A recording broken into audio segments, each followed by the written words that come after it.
We are, so you can Well, begin and I good. will share our screen this morning. Okay. Well, I'll call the meeting to order. It's 10:02, and we'll start with the convening statement. Kate, can you read this for us? Do you have a copy? I don't, and I don't see it on the screen. Is there, Michelle, is one of the staff members able to read that? Sure. Yes, we've got Alex that can read our Spanish language sentence, and Vicky, you've got a copy as well. I do. So before we begin, translation services are available free of charge upon request. Alex? And antes de que comencemos, servicios de traducción de forma gratuita son disponibles bajo petición. Thank you.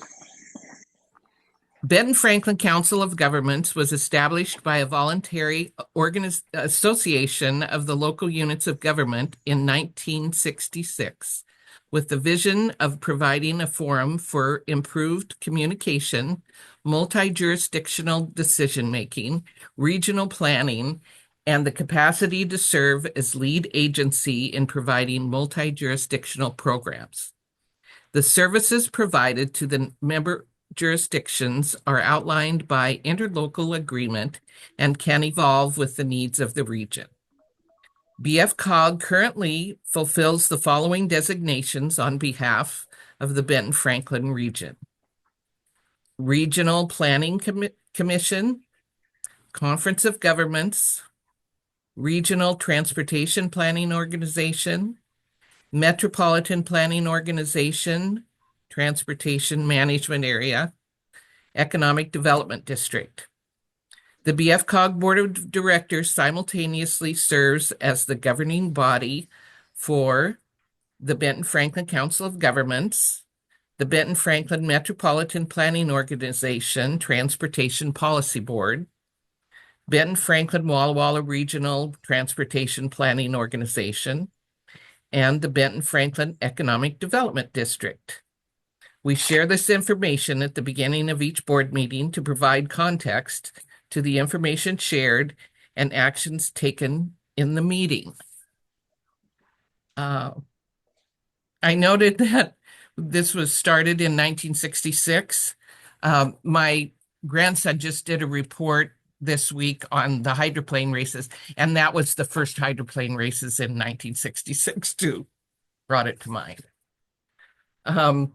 Let's go ahead and do the roll call. Ben-Franklin Transit. Joined the meeting.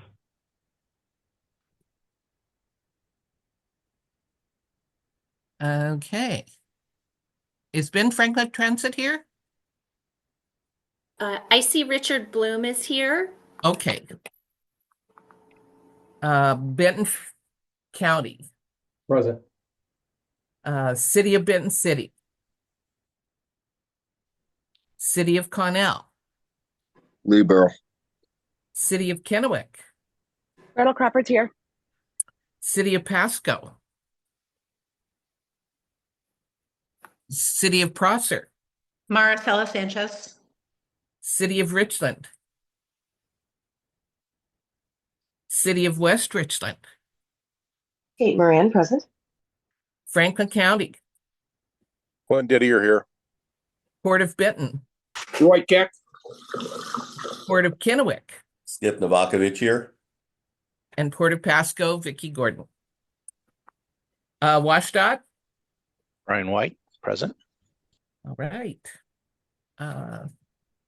Do we have any guests this morning?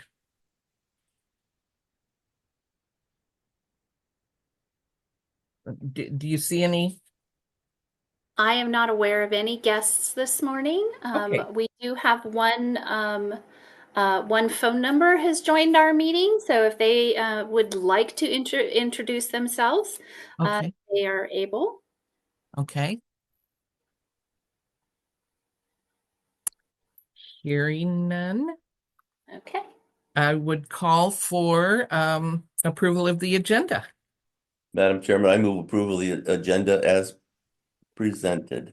Thank you, Skip. This is, I'll second. oh, Thank sorry. you.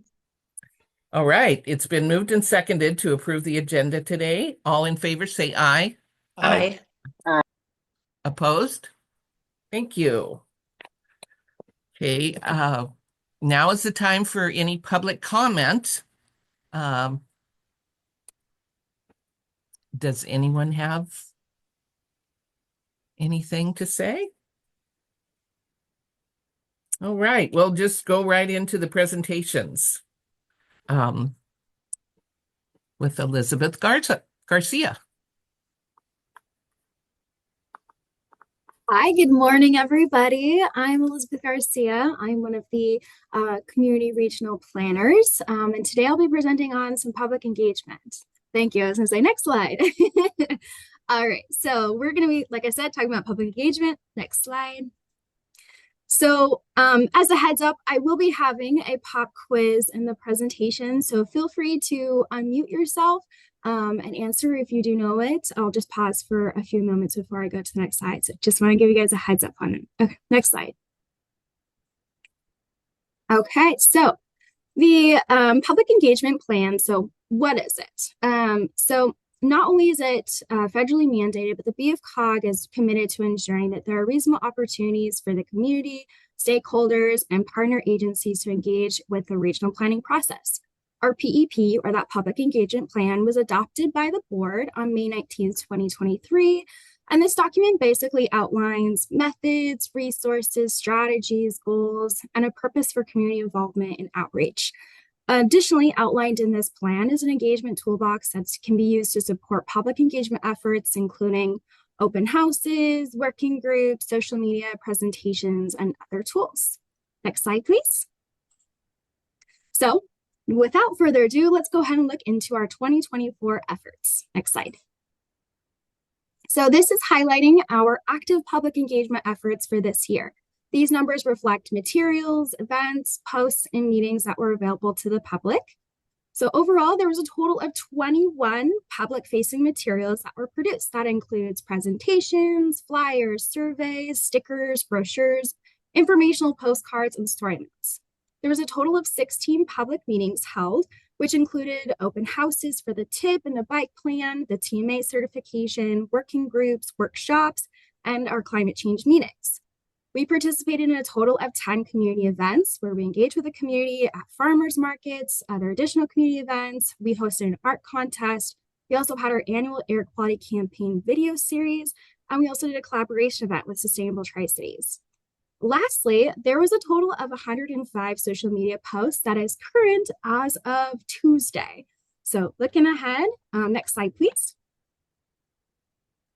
So diving into our social media numbers. So these numbers reflect data that was collected from the beginning of the year, January 1st to December 10th.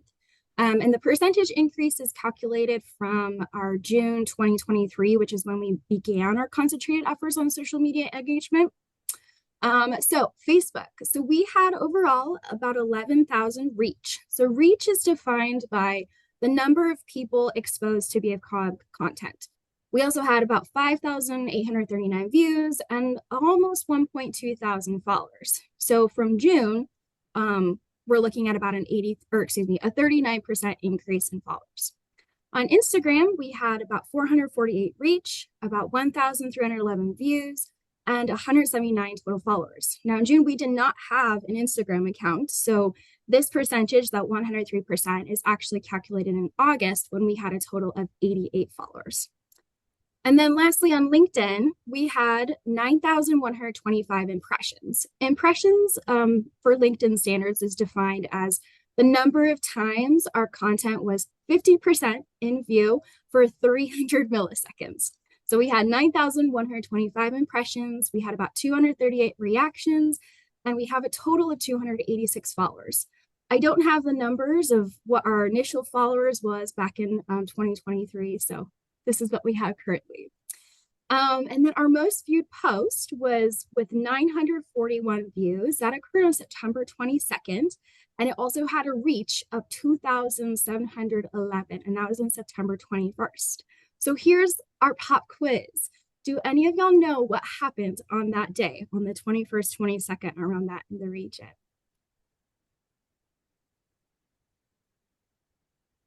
No? Okay, next slide, please.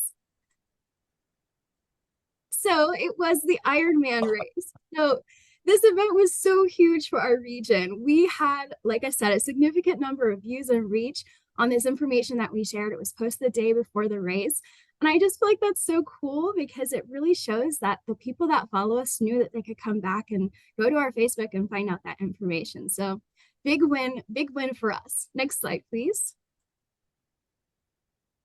Right, some additional information that we found in looking at our social media engagement and those demographics. So 57% of our followers are on LinkedIn. They're from the area, so that Kennewick, Richland, Pasco. Our followers are primarily women on both platforms, Facebook and Instagram. We also have consistent engagement in all three of our major cities. Kennewick and Richland are the most on Instagram, and Richland is the most on Facebook. Next slide, please. So now looking ahead into what's in store for 2025. Here's some of our goals. Next slide. Okay, so collaborative network. So we hope to build a collaborative network to increase our media outreach efforts and collaborate on events and support each of our jurisdictions while exchanging ideas and best practices. We also want to develop a flexible annual content and engagement calendar just to ensure that our engagement content is aligning with our community events and our jurisdictional goals.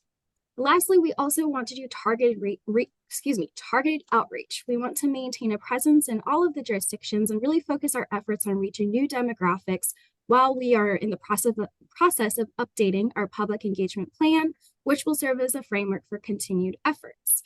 We really hope that we can just continue to engage with our community in a meaningful way, again, in every jurisdiction, and reach new people that we haven't been connecting with before. Next slide, please. Thank you so much for giving me your time for this quick presentation today. If you have any questions or if you have any communication specialists or people in marketing department that may benefit from being part of our collaborative network to really get that engagement in, please send me their information so we can start working together and support each other in our efforts. Thank you. Any questions? Thank you, Liz. That was a great presentation. It's really fun to see how far our reach is getting. Thank you. It was a pleasure putting it together. It was really fun as well. Good. Vicki, as Lizzie is wrapping up, I would just like to share with the board really quickly that Lizzie has completed her bachelor's degree this month and joins the COG as a full-time regional planner beginning in January with the completion of her degree. So we're really excited about that. Congratulations, Liz. Thank you. And thank you, Michelle. Thank you, Vicki. Awesome. Thank you, Kate. All right, let's move on to the consent agenda. We've all had a chance to look at the voucher summary for November and the minutes of the November 15th meeting and the loan balance report for the RLF. Any questions or comments on any of the consent agenda? Madam Chairman, I move approval of the consent agenda as presented. Thank you, Skip. This is Kate Moran, I second.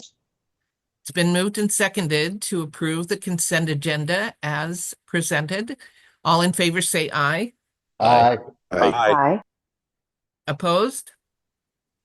Thank you. Okay, we'll move on to reports. Aaron.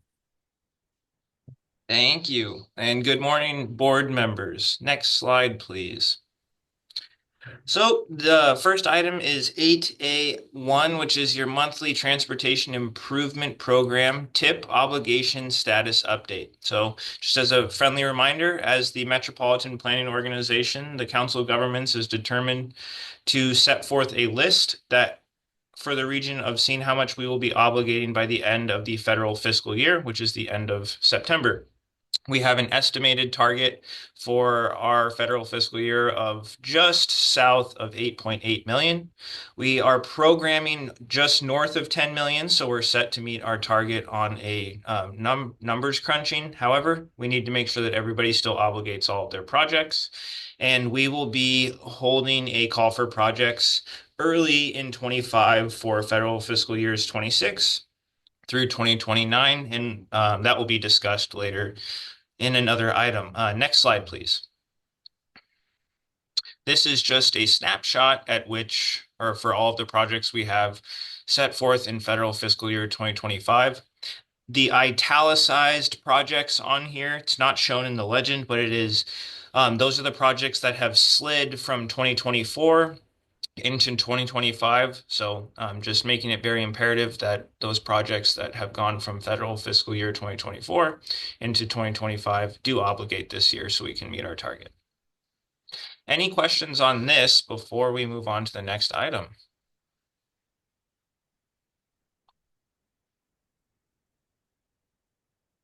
Alrighty. Number 2, regional traffic count program and analysis scope of work. We are wrapping up our regional traffic count program, so you will no longer be seeing the black tubes over the ground. It's 719 counts that were conducted in Benton and Franklin counties. Thank you to Tanner Martin for being the project lead on that and doing a bunch of QA check and coordinating with jurisdictions on what counts have been collected and not. Over the next several months, Tanner will be putting together an analysis that highlights the 25 busiest corridors throughout the region, drawing on some specific data points and doing a historical analysis from 2016 all the way through 2024, looking at the different years in which we've collected counts. Also, we will have a nice web tool that will be developed by Alex Hall up on our website for all the jurisdictions to be able to use as well. So this is something that's in the pipeline. Any questions on that before moving on to the call for projects? Alrighty, so the last item I have for you is our 2025 call for projects, and I will say this is a lot of slides, but it's information that is meant to be, we'll say, discussion oriented and what was discussed at the TAC meeting earlier this month. So just bear with me. So we will be having a call for projects in early 2025 for the federal fiscal years of 26 through 29, and it will be just north of about 20 million available in funding.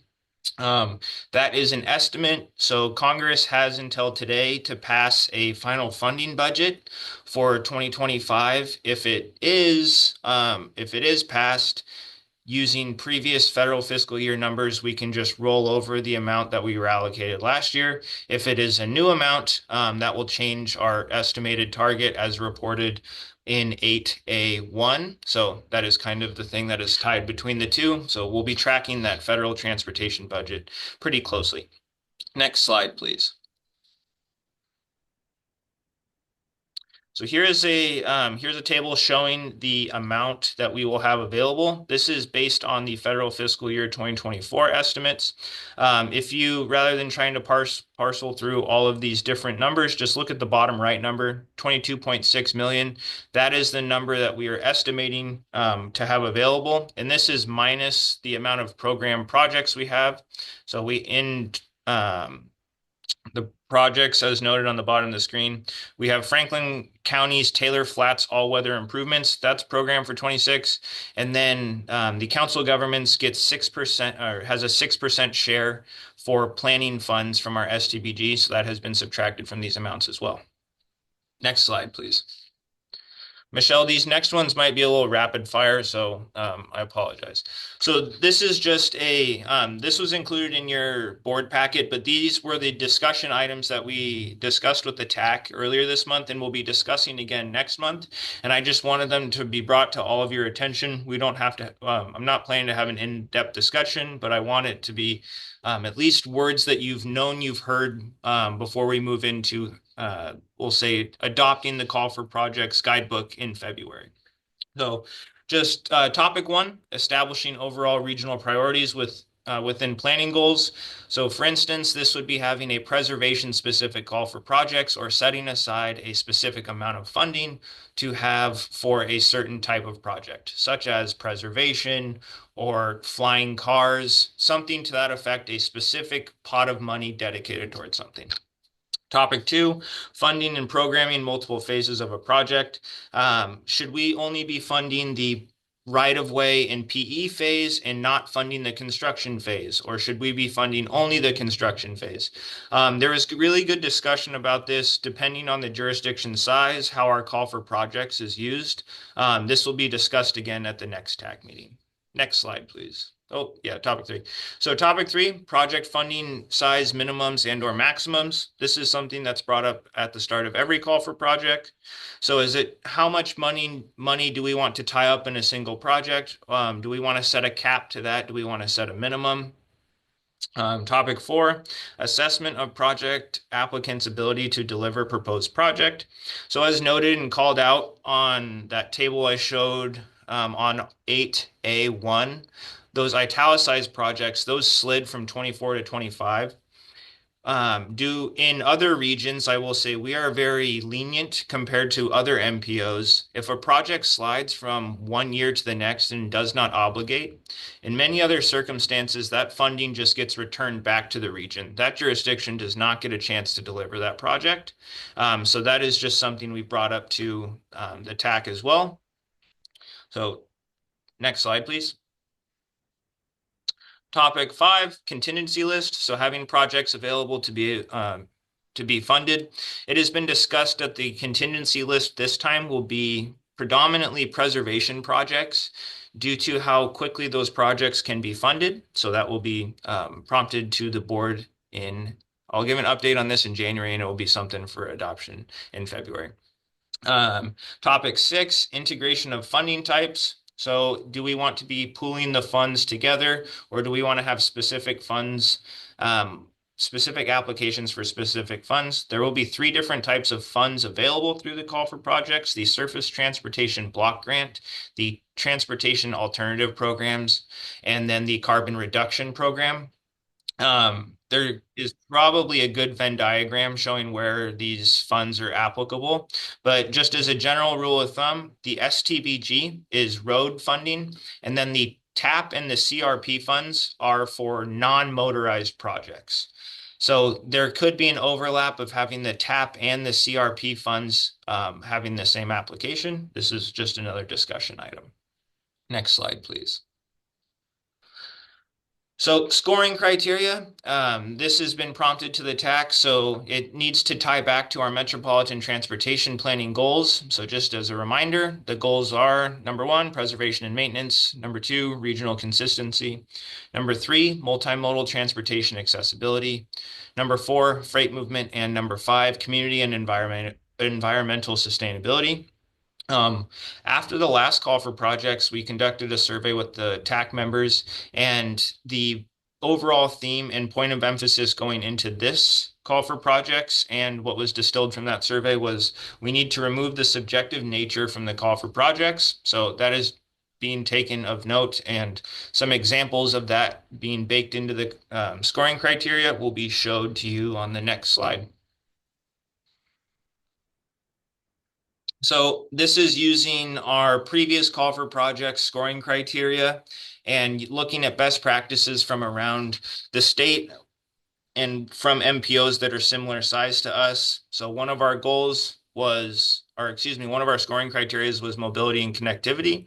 So looking at the Vancouver MPO and the Spokane MPO, they scored via, is it located on a freight corridor? So that takes the subjective nature of a creative argument and looking at, no, it's located on a T1 or a T2, T3, or T4. And those are freight classification roadways. And then also looking at average daily traffic. So that can be tiered in different ways. And that's a technical discussion we'll have at the TAC level. And that will be based upon urban and rural, as those roadways have different needs. Next slide, please. Another example is looking at congestion. So is the project located on a CMP corridor? So the CMP is the congestion management process. That's a federally mandated document that we update every 2 years and do a major update every 4 years of identifying the regionally congested roadways throughout the Tri-Cities. So this would be another way for us to say, yes, is it located on a congested road or is it not? Or is it implementing a strategy from our congestion management process? This also helps with consistency throughout our regional planning documents and the regional planning process, which was called out in our transportation management area review earlier this year. Next slide, please. And the last 3 topics that were brought up was who does the scoring or ranking. So with taking out the subjective nature, for example, is it located on a CMP corridor or the freight network, that's something that the staff could do. So easing the load on the TAC members, and then the TAC members could score the more, I'll say, technical questions of the, we'll say, lengthier responses that each application will give, tying to specific goals. Topic 9 is scoring and ranking projects. Should applicants score their own projects? Historically, that has not been allowed, and I'm gauging the conversation earlier this month that will continue. And then the schedule for the call for projects. We are anticipating kicking it off formally in February. So that would be, we're going to have another lengthy discussion on the 9th at the TAC meeting. I will give another update on that at the January board meeting, and then at the February board meeting, we'll have a guidebook presented to all of you for adoption. And then with adoption, that would formally kick off the process and hopefully having it wrapped up at the May board meeting. I believe that is my last slide.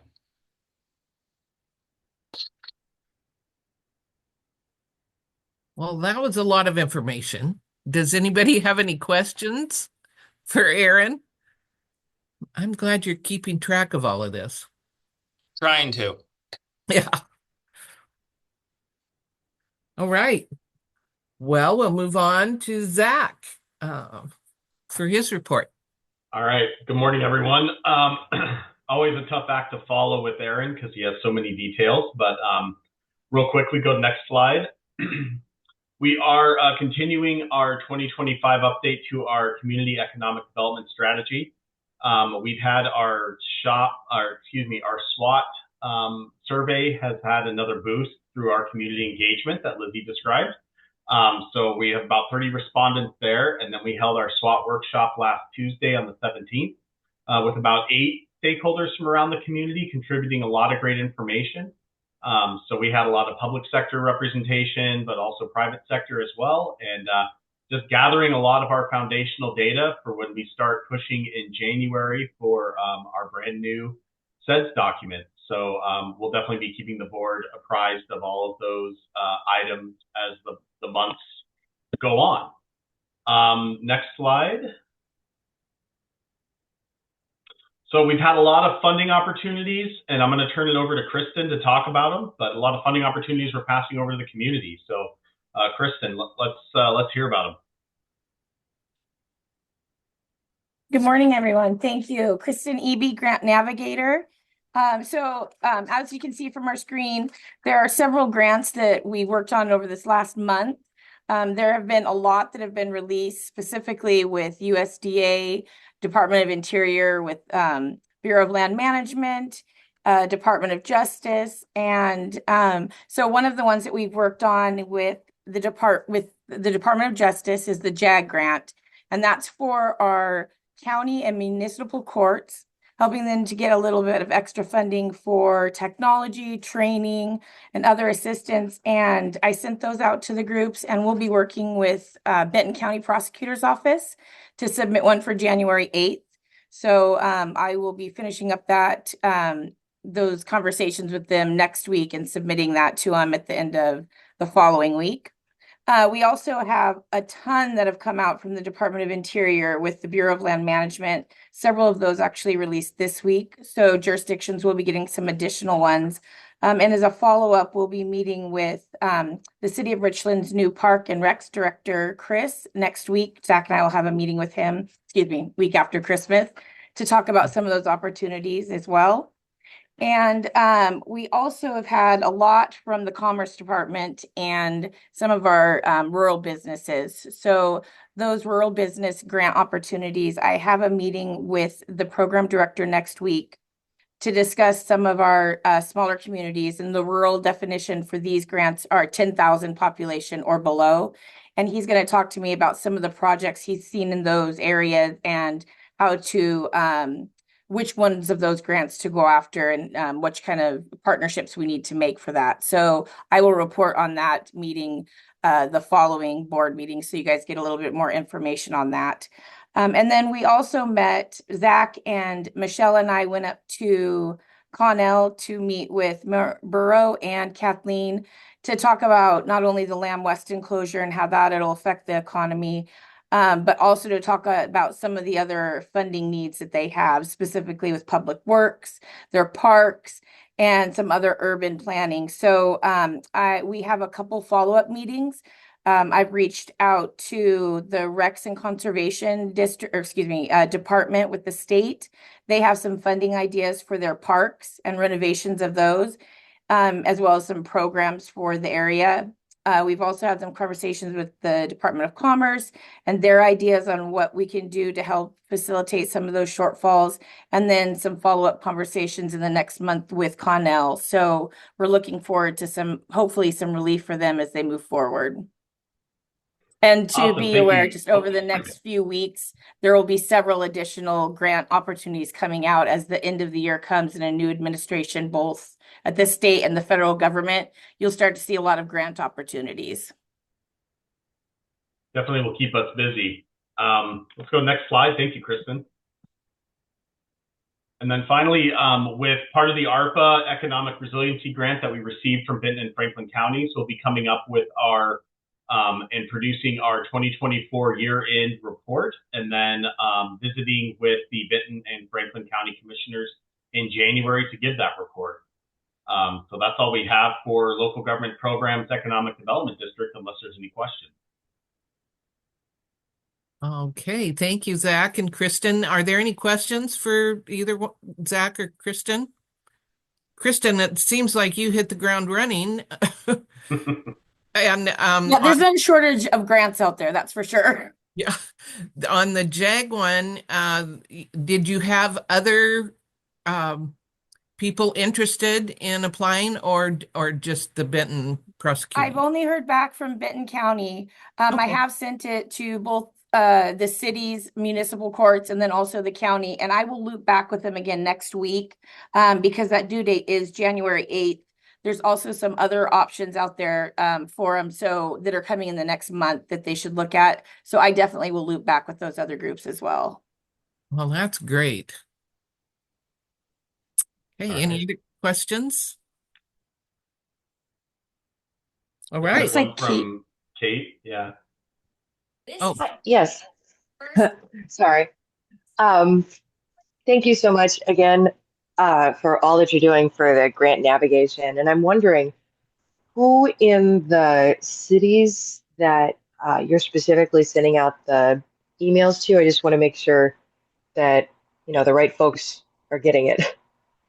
Yeah, we're sending them out to our initially, and I'll have Kristen jump in as well, but we're sending them out to just our general primary contacts that we have for all the COG projects. So that could be your city administrators, it could be your planners, your public works directors, specifically to some Department of Interior grants. We're making those introductions with parks directors as well, just to say, hey, this is what these grants are all about. So we're really trying to send it out to everybody, but also being mindful of not sending, 30 grants to 30 different people, but really trying to focus that. And a lot of that comes with our monthly outreach to see who are the people at each city that are interested or they work in a certain area, and then we can customize where we send those grants to. Awesome. Thank you so much. I just want to make sure that I wasn't getting any emails that I was supposed to forward to anyone. Thank you. All right. Thank you so much. Let's move on to Michelle. All right. So for me, for our operations update, your annual assessment invoices and board appointment letters are going out to your jurisdictions this week. So as board members, you will be CC'd on those communications as well. We wrapped up our installation of our new conference room IT equipment yesterday. Actually, we just weren't quite sure we were going to have it all up and running for today's board meeting, but you'll be able to see that for our January meeting. But we're putting the finishing touches on, and think that'll clean up the conference room and improve the overall visibility when we have hybrid meetings as well. So we're pretty excited about that. We completed our initial both all staff and leadership team strategic planning sessions over the last few weeks. We're now compiling and assigning accountabilities for all of those items. So that includes a 10-year target, a 3-year picture, a 1-year plan of strategies, and then assignment of accountabilities. And it's an invigorating time for us to really think about what have we done over the last year, what are we going to focus on getting accomplished in the upcoming year. Special thank you to both the Port of Pasco and the Port of Benton for allowing us to use their conference rooms for our strategic planning events. It's definitely not an exotic retreat location, but anything that's outside of our own building helps get the creative juices flowing. So thank you both for that.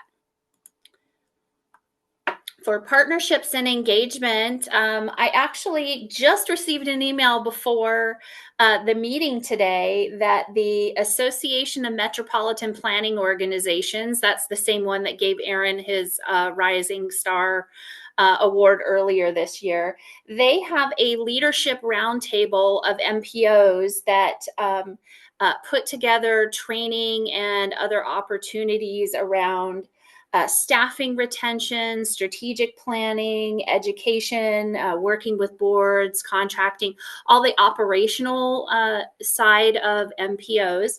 That leadership roundtable has 4 representatives from across the country, and I am going to be one of those 4 representatives for 2025.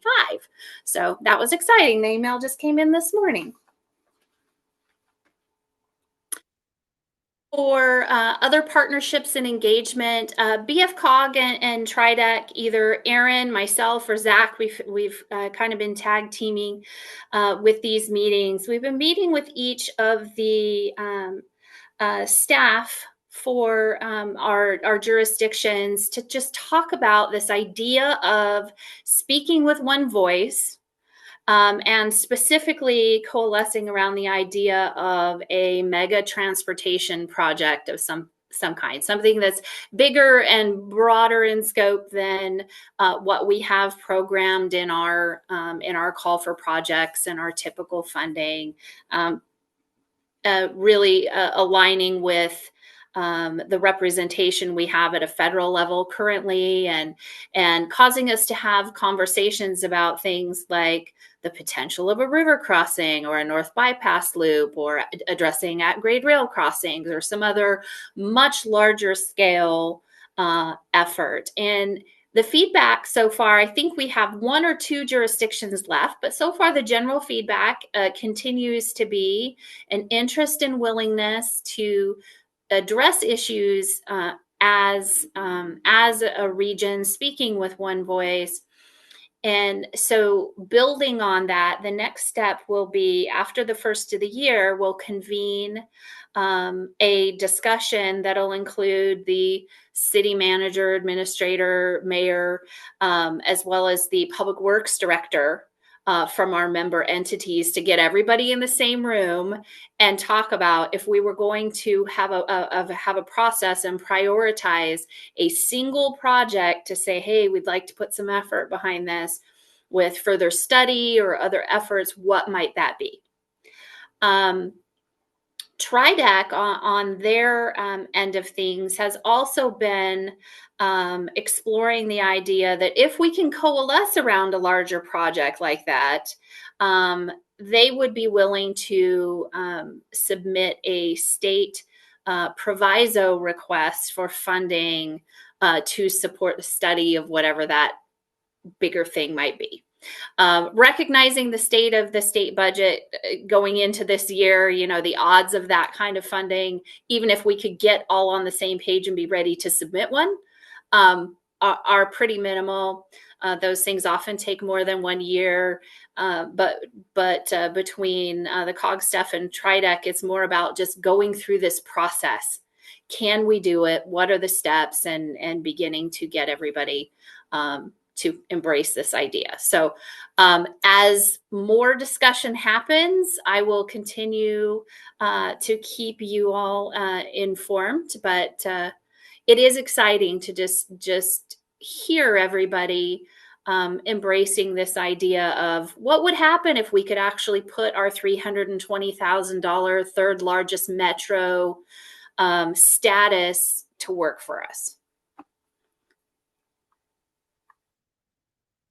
Any feedback or thoughts on that particular piece before I go on?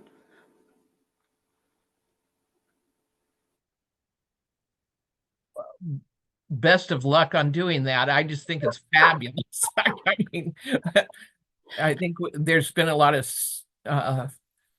progress forward and then steps back and forward and back. So I've never shied away from being a Pollyanna, so we'll just see how this goes.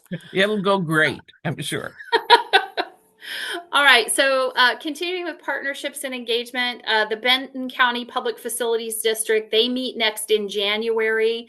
For the first time in a while, there's some actual movements happening with both of the city PFDs at the moment. Of course, Kennewick PFD is working on extending its current bond to support the expansion at Three Rivers Convention Center, and that's requiring some cooperation and effort with the Benton County PFD in order to be able to continue to collect and support that bond.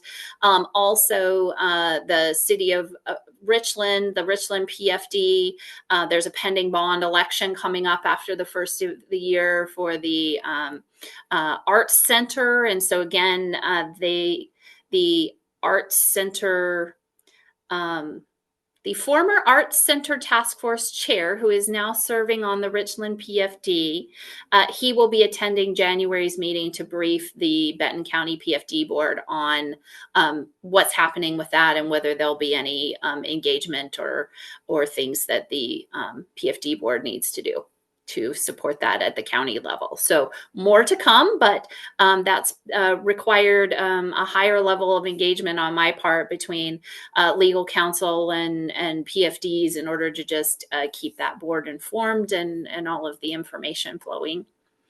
The Tri-City Regional PFD, I did meet with the city managers for Richland, Kennewick, and Pasco early in December to just do an update on the still dormant status of the regional PFD. We're still in the same mode of operation in that the bylaws need to be revised in order to simplify how often they need to meet. We also had their 2023 audit, and because 2023 was the first time that funds needed to be collected from the three cities to help reimburse the COG for our efforts to support that entity.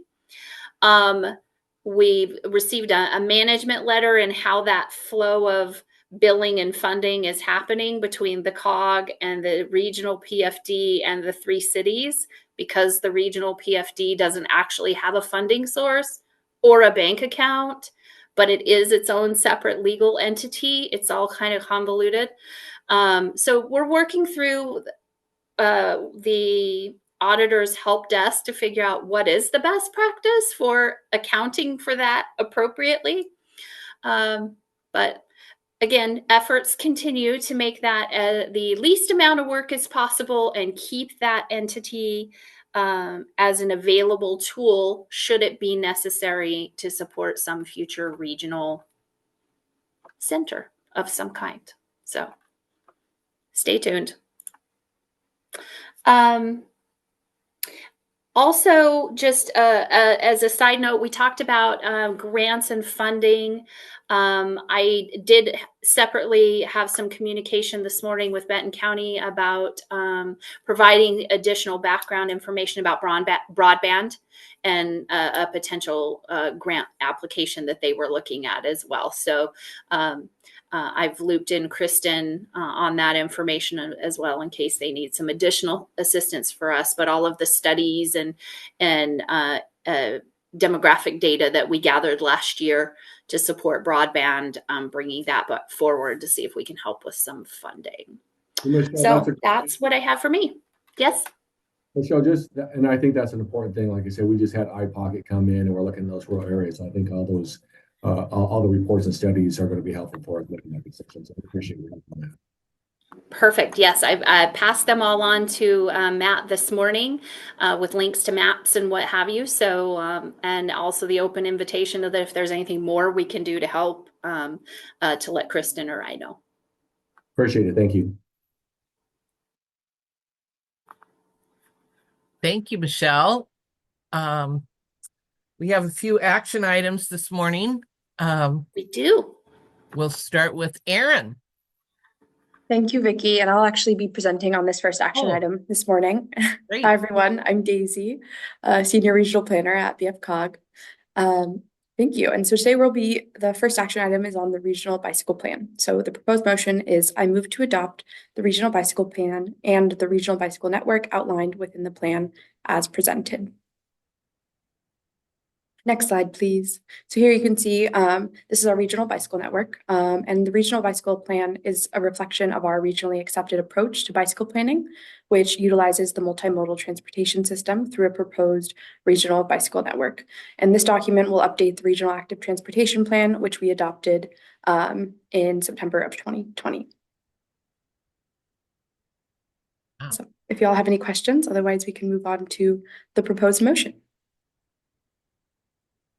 Are there any questions or comments? Then I would entertain a motion. Madam Chairman, I move to adopt the regional bicycle plan and the regional bicycle network outlined within the plan as presented. Second. It's been moved and seconded to adopt the regional bicycle plan as presented. All in favor, say aye. Aye. Aye. Aye. Opposed? Very good. It's wonderful to see all those blue lines all over the place. Vicki, I'd like to just clarify who was the second? Richard Bloom. Okay. Thank you, Richard. I am here. I was just slow to the mic. Okay. Thanks. All right. Let's move on to action item 9B. Zach? I have no action items. Oh, you don't? Oh. I see that now. All right. Michelle.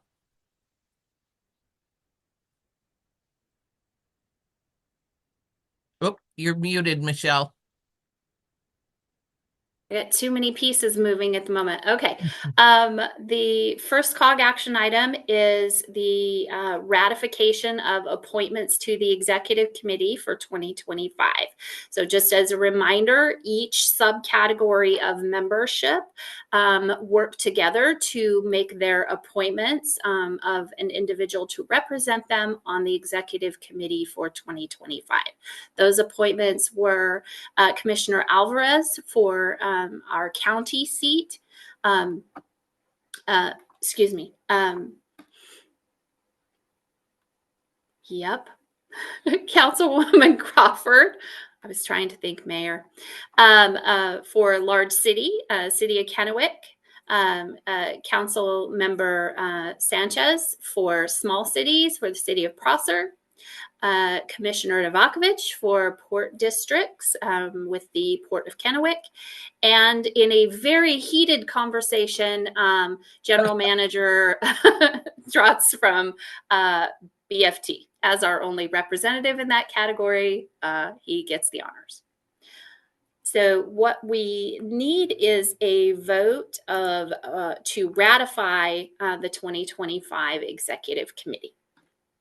All right, and thank you for everybody that stepped forward. This is Councilmember Moran. I move to ratify the 2025 Benton-Franklin Council of Governments Executive Committee, comprised of representatives appointed by each regular member subcategory as presented.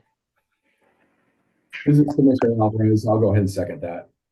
Okay, it's been moved by Kate Moran and seconded by Lee Barrow. I think that was Alvarez. Oh, okay. That was myself, Michael Alvarez. Oh, okay. Thank you, Michael. It's been moved and seconded to ratify the 2025 BFCOG Executive Committee. All in favor say aye. Aye. Aye. Aye. Opposed? Thank you so much. Okay, moving right along. Officer elections. Okay, go ahead, Michelle. I'll at least tee us up and turn things over to you. For our officer elections, according to our new bylaws, the chair and vice chair are elected from the executive committee for that year. So we have 4 of our 5 executive committee members would be eligible for nomination as either the chair or vice chair. The only individual who is not eligible is Thomas from BFT, as he has just joined the board, and you are required to have served on the board for at least a year before you could be either the chair or vice chair. So available for nomination would be Michael Alvarez, Gretel Crawford, Skip Novakovich, and Maricela Sanchez. All right. Thank you. I would call for nominations at this time or volunteers. I've really enjoyed being the chair this year with Kate Moran as the vice chair. This organization is really moving in a wonderful direction, and I've enjoyed my year here. So I hope, and it hasn't been a whole lot of time involved. So if anyone would like to nominate someone or volunteer for board chair or board vice chair, please do so now. I would like to nominate Skip Novakovich for chair. All right. I'll second that. Michael Alvarez. Great. And this is Kate Moran, and I would like to nominate Councilmember Maricela Sanchez for chair. Okay. So we have and Skip and Maricela. Are you okay with that? Sure. Great. Oh, thank you. Thank you for the nomination, Ms. Moran. I think I'll, having just been a member of BFCOG for a year, I think I'd like to decline the nomination for chair, but I greatly appreciate it. I did want to correct, I'm from the city of Prosser, not from Benton City. Oh. I'm sorry. I was going to say something, Marcel, but I thought I'd wait. I knew you were going to do it. Thank you. Michelle, do we want nominations for each position before we do the voting, or do we vote? We can handle that however you would like. You have one nomination for board chair. For chair, so we can update our poll and go through that motion, or you can handle it amongst the group if you'd like. However. Okay. Are there any other nominations for board chair? All right. Can we just go ahead and vote on that then, since it's one, we'll just do one? Sure. Do we need to vote if there's only one? I guess we probably need to. Yeah. Yeah. So do you want to do that online with your voting? I tried a while ago and it was closed, but I'll try it again. Okay, it is still closed. I'm going to launch it right now. So hold, please.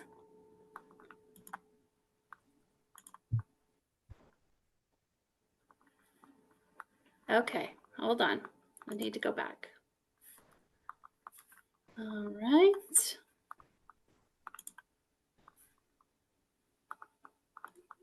Here we go.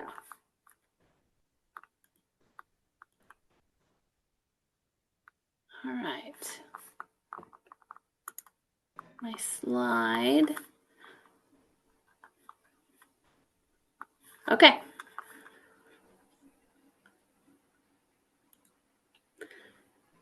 As you can see on the screen, voting has occurred. Continues to occur. We've got 4.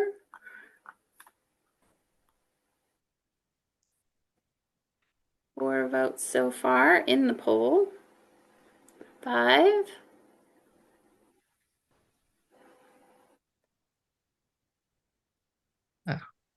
Okay. Well, you do have a majority of those in attendance on the meeting having voted. All right. Very good. Well, congratulations, Skip Novakovich. Thank you, Vicky. And you know what? I remembered last year, Brad just immediately turned it over to me. So, I will go ahead and call for nominations for the board vice chair. I nominate Gretel Crawford for vice chair. Okay. Any other nominations? I am curious if Councilmember Maricela Sanchez would be interested in the vice chair position. Oh, yes. Thank you so much. Oh, okay. Okay, then I would like to nominate Maricela for vice chair. Very good. I would like to nominate Michael Alvarez for vice chair. All right. Well, that's everybody else. So here we go.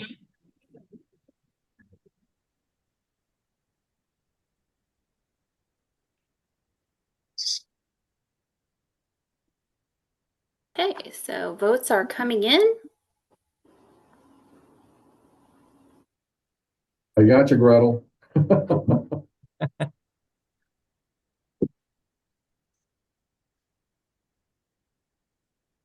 Okay, we've had 6 votes.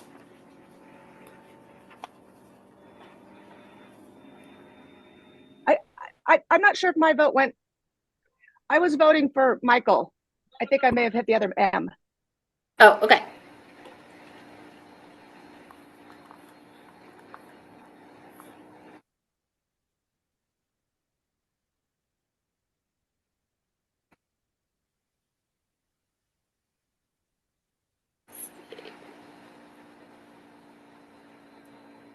Okay, are there any other votes? And I will record that I will record your vote, Gretel.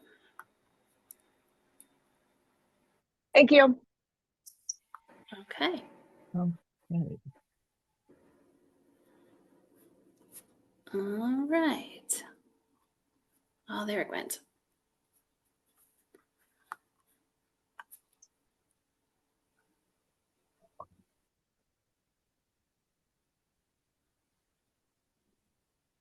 It just took it a minute to register.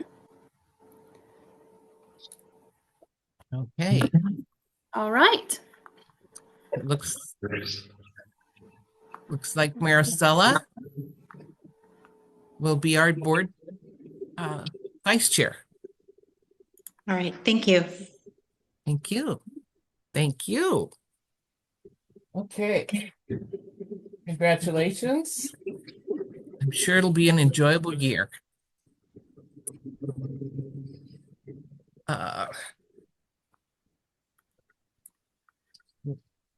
Let's move on to the resolution that is. Are we good? Yes. Before we move on to the next item, Vicky, I would just like to express on behalf of the staff our gratitude and thanks for the executive committee and officers. Kate and Vicky have been a wonderful support and just always made themselves available whenever needed and provided wonderful just encouragement for myself and the staff as we've gone through the year, and as well as Michael and Gretel and Rochelle when she was here at the beginning of the year. We really do appreciate your time and effort and commitment to the COG. So thank you all very much. Well, you're welcome. Thank you for the opportunity. All right.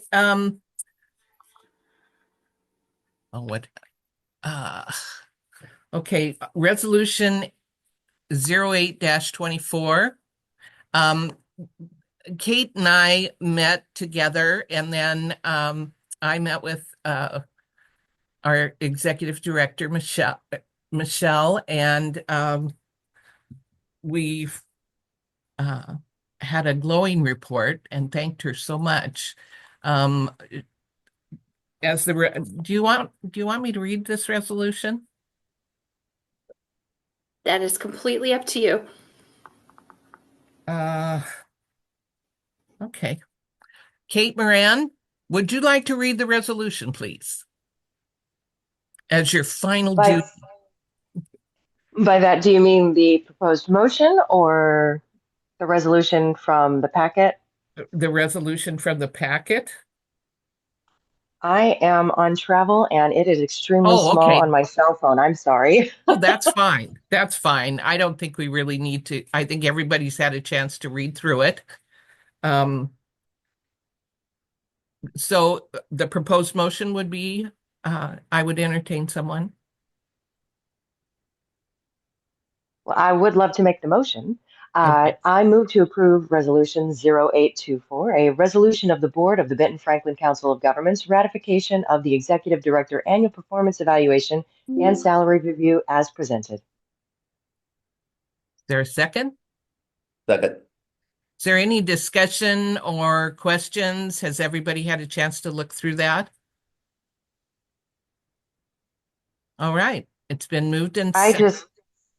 Sorry, I just want to say that, what that packet says, what the resolution says, it doesn't begin to express how thankful that I am as not just the vice chair, but also as a member organization of how much this organization has changed from what I had heard it was and to what it is now, to really help the member organizations benefit from what a council of governments can be and should be. So I want to express my thanks to the staff and to Michelle for just really making this organization fantastic.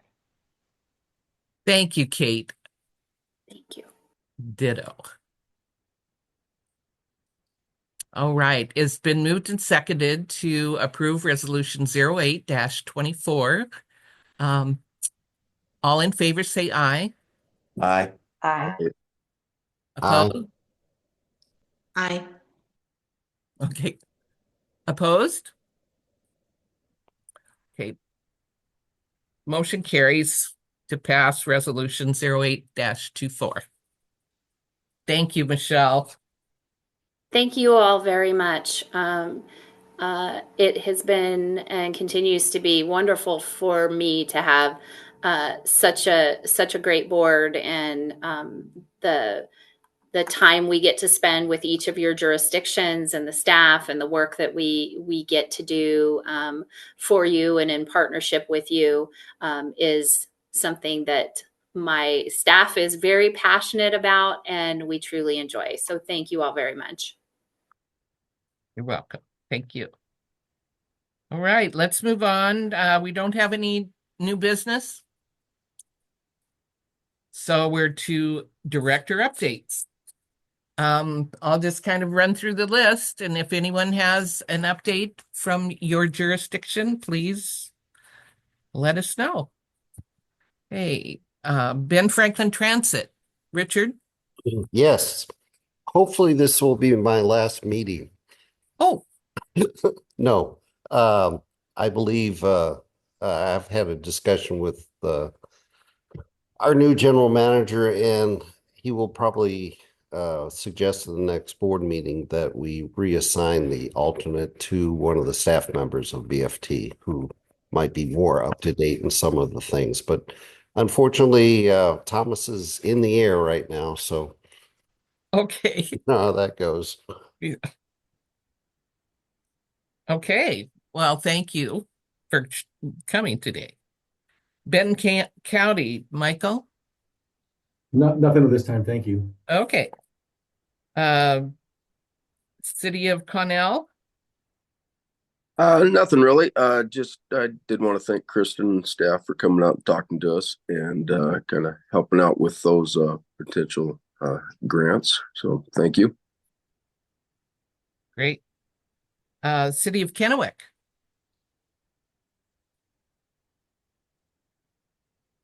Sorry, had to find my unmute. I don't Okay. have a lot right now. I just want to wish everyone happy holidays, Merry Christmas, and thank you for all your work. Thank you, Gretel.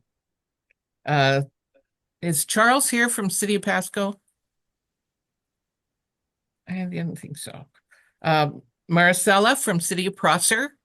Yes, we received a resignation from our city planner this week, and we are looking to, in the city of Prosper, begin to work on our comprehensive plan update. So if there's anybody within our Council of Governments that would have some advice, experience with recruiting city planner to our town, I would greatly love to hear from you. Thank you. All right. Johanna isn't with us. Kate Moran from City of West Richland. Not any updates. I do want to congratulate the new board and the new chair and vice chair, and thank you again for the past year. It's been fantastic. I hope everybody is safe if they are traveling, and otherwise, I hope you have a good holiday and a happy new year, and in general, just happy to be here. Thanks. Thank you, Kate. Franklin County, Commissioner Didier. Nothing new to report. Just want to say Merry Christmas and remember the reason for the season. Thank you. Thanks, Clint. Port of Benton, Roy. Nothing new to report. And again, I'd like to wish everybody a Merry Christmas and a Happy New Year. Thank you. Port of Kennewick, Skip. Well, I just wish everybody a Merry Christmas too, but Kate Moran just really nailed it when she said the transformation of the Council of Governments has been miraculous. Having been there when we went through some real troubling times and some real upsetting times with executive directors to where we are now is just amazing. So thank you to the staff. Thank you to Michelle. Vicki, thank you for your leadership. Thank you. And as the new chair, it's not going to be the same as the last time you were chair, I'll tell you. That's a good thing. I know. Port of Pasco, we're really busy. This afternoon, I'll be spending the afternoon at the port going over applications for both the new commissioner for District 3 and a new executive director. Randy's retiring in March, and Jim is retiring at the end of the year. So we'll be appointing a new commissioner to fill Jim's place. And we've had some good interest. I'm just really happy with the interest that we've had in both positions. We had 37 applicants for the executive director's position. So I'm really glad that we hired a professional search committee to help us with that. So anyway, that's what's going on at the Port of Pasco. And I would also like to thank all of you for supporting me this last year as chairman and wish you a very Merry Christmas and a Happy New Year. So, WashDOT, Brian, do you have anything to share with us? I think the only thing this last week the governor's budget dropped, and so we are just dissecting that and seeing if maybe there's some presents in the stocking or lumps of coal. So we're checking that out, and then we are still waiting to hear who our new Secretary of Transportation is going to be. Have not heard of that yet. So, and with that, just same as everyone else, Merry Christmas and have a happy holiday and a safe one if you're out there driving. Yes. Very good. Thank you so much. Well, with that, I think we can adjourn a little early today. Happy New Year. Our next meeting is January 17th, Friday, and 2025. Thank you all for your participation today. Thank you, everyone. Bye-bye. Thanks, all. Bye, everyone.